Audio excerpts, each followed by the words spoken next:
Olá, pessoal. Meu nome é Larissa Milagres, sou acadêmica do sexto período do curso de Medicina na PUC Minas Betim. E hoje eu vou falar um pouco para vocês sobre as drogas utilizadas no infarto agudo do miocárdio e o seu mecanismo de ação. Essa é uma atividade proposta pela disciplina Terapêutica Médica 2, que é administrada pelo professor Tiago Ozzaroni.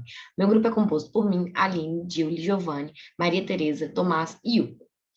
O infarto agudo do miocárdio, ele é uma necrose miocárdica resultante da obstrução aguda de uma artéria coronária, a qual é responsável por irrigar partes do coração. Os sintomas ele pode incluir desconforto torácico com ou sem dispneia, náuseas e diaforese. Seu diagnóstico, ele é realizado por meio de eletrocardiograma e pela existência ou ausência de marcadores sorológicos. Quando o paciente chega ao pronto atendimento com alguma dessas queixas, a conduta do médico inicia-se por anamnese breve para colher a história clínica do paciente, o exame físico direcionado com a aferição dos dados vitais, palpação de pulso, identificação de sinais clínicos de gravidade, monitorização cardíaca contínua, saturação de oxigênio, eletrocardiograma completo, acesso venoso periférico, exames laboratoriais como marcadores cardíacos, eletrólitos, coagulação e função renal e raio-x de tórax para realizar diagnósticos diferenciais.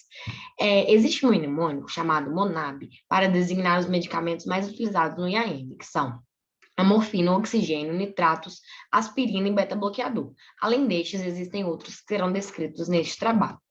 A hipoxemia é um evento frequente no IAM, por isso devemos fazer suplementação em pacientes que necessitam de oxigênio, ou seja, que tem saturação abaixo de 90%, por máscara ou catéter de 2 a 4 litros por minuto por um período de 2 a 3 horas. Depois, podemos monitorar com oximetria de pulso e gasometria arterial quando necessário. A oxigenoterapia é contraindicada em casos que não há hipoxemia. Quando não recomendado, a administração de oxigênio por tempo prolongado pode causar vasoconstrição sistêmica e aumentar a resistência vascular sistêmica e APA do paciente, causando danos como aumento da área infartada, de acordo com um estudo publicado pela Circulation em 2015. Os pacientes com IAM exibem hiperatividade do sistema nervoso simpático e a descarga adrenérgica aumenta a necessidade de oxigênio pelo miocárdio por três mecanismos principais: aceleração do ritmo cardíaco, elevação da PA e aumento da contratilidade miocárdica. Assim como essa resposta simpática resulta de uma ação combinada entre o desconforto torácico e a ansiedade, é indicado o uso de medicações analgésicas como a morfina, que é a droga de primeira escolha. A administração de morfina deve ser feita em pequenas doses para evitar os efeitos adversos, que incluem depressão respiratória, hipotensão, palpitações, retenção urinária, prurido, dentre outros. Caso haja intoxicação por morfina, esta pode ser revertida com o uso de atropina, metoclopramida, naloxone, o qual é antagonista da morfina. A administração deve ser feita com uma ampola diluída em 9 ml de diluente. Deve se aplicar de 2 a 4 ml intravenoso, em intervalos de 5 a 15 minutos até o alívio da dor. Os anti-inflamatórios não esteroidais são contraindicados em AM e, caso o paciente esteja em uso contínuo desses medicamentos, deve ser suspenso, tendo em vista que esses fármacos podem aumentar o risco de AM, exceto o ácido acetil salicílico, AS. Já o nitrato, ele é recomendado no IAM para controlar a hipertensão arterial e ou sinais de insuficiência cardíaca. Ele pode ser administrado por via intravenosa ou sublingual. Esse medicamento age promovendo o relaxamento da musculatura lisa vascular por liberarem óxido nítrico com maior efeito sobre as veias e diminuindo a agregação plaquetária. O nitrato tem efeito hemodinâmico da redução da pré-carga e em menor grau da pós-carga também. Ele é responsável por fazer vasodilatação e redistribuir o fluxo coronariano, oferecendo alívio da isquemia miocárdica e da dor. Esse medicamento é contraindicado em caso de hipotensão arterial, uma vez que ele é vasodilatador. Também é contraindicado quando há suspeita de comprometimento do ventrículo direito, pois este causa hipotensão. A nitroglicerina é um nitrato muito utilizado e é dose dependente. Pode causar cefaleia, episódios temporários de tontura relacionados à PA do paciente, síncope, hipertensão de retorno e angina progressiva. A administração da nitroglicerina deve ser feita da seguinte forma: sublingual de 0,4 miligramas, com intervalo de 5 em 5 minutos e no máximo 3 administrações. Os antiplaquetários, eles reduzem o risco de morte em pacientes com suspeita de AM. O mais utilizado é o ácido acetil salicílico, AS, que inibe a agregação plaquetária por meio do bloqueio da síntese de tromboxana 2 nas plaquetas, promovendo a inibição irreversível da COX-1. Esse medicamento é o único AINES indicado para todos os pacientes que apresentam suspeita de AM. As únicas contraindicações desse medicamento é em caso de intolerância a medicamento, sangramento ativo, hemofilia e serapéptica ativa. Os efeitos adversos mais comuns são reações alérgicas, sangramento em gengivas, hematomas ou epistaxe, dentre outros. Deve ser administrado 200 miligramas via oral, amassados ou para mastigar, e dose diária de 100 miligramas em tempo determinado após o IAM. Já o clopidogrel, ele é um fármaco na classe dos inibidores da agregação plaquetária mediada pela adenosina bisfosfato, que agem bloqueando um receptor de maneira irreversível.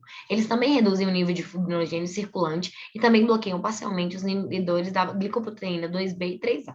Podem causar hepatotoxicidade, não devemos usar dose de ataque em pacientes com mais de 75 anos. Ele é muito eficaz em associação com o AS, diminuindo o risco de eventos cardíacos combinados. Ele é contraindicado em casos de hipersensibilidade, sangramento ativo, como úlcera péptica, ou hemorragia intracraniana e intolerância à galactose. Os efeitos adversos são bastante raros, mas podem acontecer como reação anafilática, alucinação e hipotensão, dentre outros.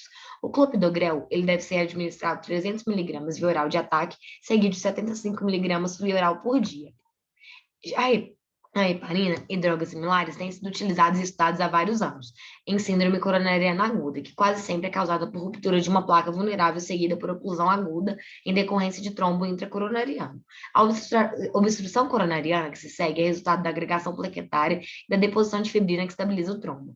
Dessa forma, a heparina, sendo a enoxaparina mais comum e que é administrada por via parenteral, vai exercer sua ação antitrombótica pela ligação com a antitrombina 3, que inativa principalmente os fatores 2A e 10A, além de outros fatores como o 12A, 11A e o 9A. Ou seja, vai agir bloqueando a cascata de coagulação, impedindo assim a formação do coágulo. Embora a enoxaparina não tenha demonstrado redução da mortalidade com seu uso, há redução do desfecho primário de morte ou infarto miocárdico não fatal, sem um aumento importante do sangramento, promovendo também redução de outros infartos e episódios de revascularização urgente. A enoxaparina deve ser administrada quando há o diagnóstico de AM com supra de ST nas seguintes doses. Em pacientes com idade menor de 75 anos, 30 mg intravenoso em bolos e, após isso, 1 mg por quilo subcutâneo de 12 em 12 horas até alta hospitalar.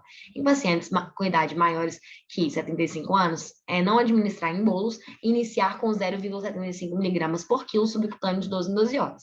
As contraindicações desse medicamento são hipersensibilidade ao medicamento. O principal efeito adverso é a hemorragia, mas além deste pode apresentar comumente febre, confusão, vermelhidão, escoriações, dentre outros.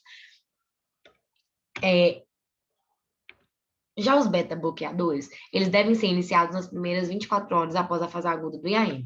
São fármacos que reduzem a frequência cardíaca, a pressão arterial e o inotropismo por meio do bloqueio dos receptores beta no coração, vasos, etc. Também melhoram a perfusão miocárdica, podendo reduzir as taxas de ruptura miocárdica, limitar o tamanho do IAM, melhorar a função cardíaca e diminuir a mortalidade tanto precoce como tardia. O beta-bloqueador venoso mais utilizado é o metoprolol, podendo também ser utilizado por via oral. O uso do beta-bloqueadores é contraindicado em caso de hipersensibilidade a medicamentos e seus compostos, algum tipo de insuficiência cardíaca, diabetes, bradiarritmia, arteriopatia, DPOC, asma ativa, bloqueio atrioventricular e risco de choque cardiogênico. Os efeitos adversos mais comuns são astenia e fadiga, bradicardia, mãos e pés frios, palpitações, vertigem, dentre outros. A administração, segundo cada via utilizada, deve ser metoprolol intravenoso de 1 a 5 mg por minuto, com intervalo de 10 minutos, até o total de 15 mg. Se for via oral, administra 25 mg de 12 em 12 horas e depois a dose ideal, que é de 50 a 199 mg de 12 em 12 horas. Já os inibidores de ECA e os BRA, eles também devem ser iniciados nas primeiras 24 horas após a fase aguda do IAM. Esses fármacos ajudam a prevenir a remodelação anômala do ventrículo esquerdo, atrasam a progressão da insuficiência cardíaca e diminuem a incidência de morte súbita e recorrência do IAM. São administrados por via oral e os principais são captopril, enalapril e losartano. Esses medicamentos são usados e indicados para pacientes com disfunção ventricular esquerda assintomáticos, com o objetivo de reduzir o desenvolvimento do infarto e de outros problemas cardíacos. Também é efetivo contra a hipertensão arterial. São contraindicados em caso de hipersensibilidade ao medicamento, além de pacientes com histórico de edema angineurótico relacionado a tratamento prévio com inibidor de enzima conversora de angiotensina. Os efeitos adversos do IECA são mais comuns. São tosse, hipotensão ortotática na primeira dose, erupção cutânea, dentre outros.